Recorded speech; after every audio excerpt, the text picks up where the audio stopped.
Bismillahirrahmanirrahim. Assalamualaikum ilaikum ya Ustadz. Waalaikumsalam warahmatullahi wabarakatuh. Naam, tafadhali. Pertanyaan Ana terkait dengan poin istighfar dan taubat, yang mana di situ disebutkan tadi ghibah termasuk salah satu dosa besar. Bagaimana caranya bertaubat atas dosa ghibah sedangkan orang yang kita gibahi itu sudah meninggal? Seperti itu Ustadz. Pernah ghibah terus pengen tobat Ustadz. Mati orangnya. Mati orangnya. Gimana Ustadz? Ya, nanti akan ada sidang pada hari kiamat.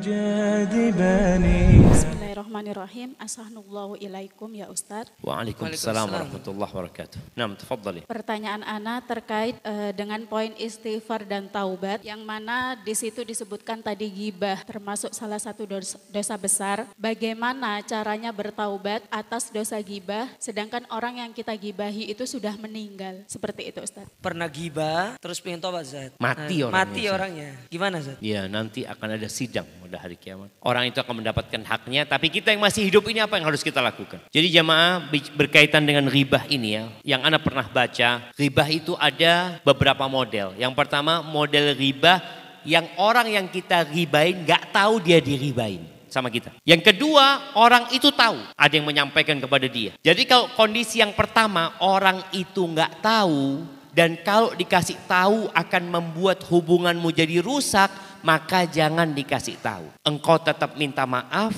tanpa menyebutkan detail kesalahanmu kepada dia. Karena dikhawatirkan ketika anti sebutkan, akhirnya dia memutuskan hubungan. Cinta berubah menjadi kebencian, bahkan menjadi permusuhan. Maka hendaklah melihat maslahat ini. Tapi kalau enggak Ustaz, sohib Ana ini, insya Allah kalau Ana sampaikan kepada dia, dia tetap memaafkan. Ya sudah, minta maaf, sebutkan sohib Ana pernah ribain ini itu.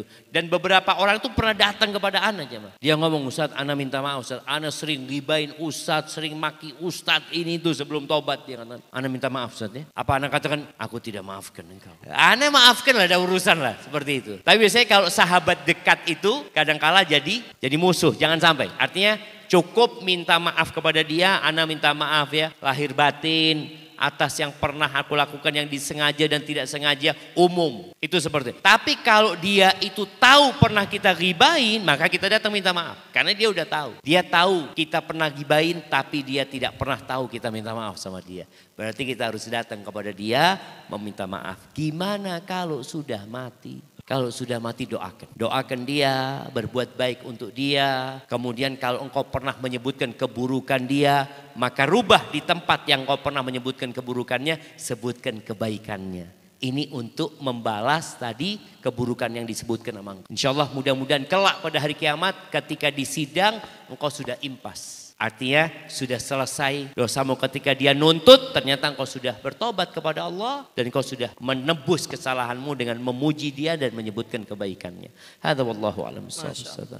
Itu tadi yang kita gibahi perlu diajak makan juga enggak Ustaz? Diajak makan. Biar dia bisa memaafkan kita itu. Ustaz. Diajak makan kemudian biar dia yang bayar gitu Ustaz. Bisa jadi. Nggak apa-apa jemaah. Artinya tadi kita itu kadang-kadang minta maaf tuh dengan segala cara ya. Ustaz dia nggak mau maafkan ana Ustaz. Antum bawa kirimkan makanan kepada dia. Ditolak Ustaz. Ana kirimkan makanan. Iya antum kasih anting emas. Insya Allah nggak dibuang sama dia. Jazakallah khair. Kalau makanan kan mungkin dibuang Ustaz. Soalnya dia diet Ustaz. Masya Allah. Nah barakallahu fikum Ustaz. Jazakallah khair atas jawaban antum.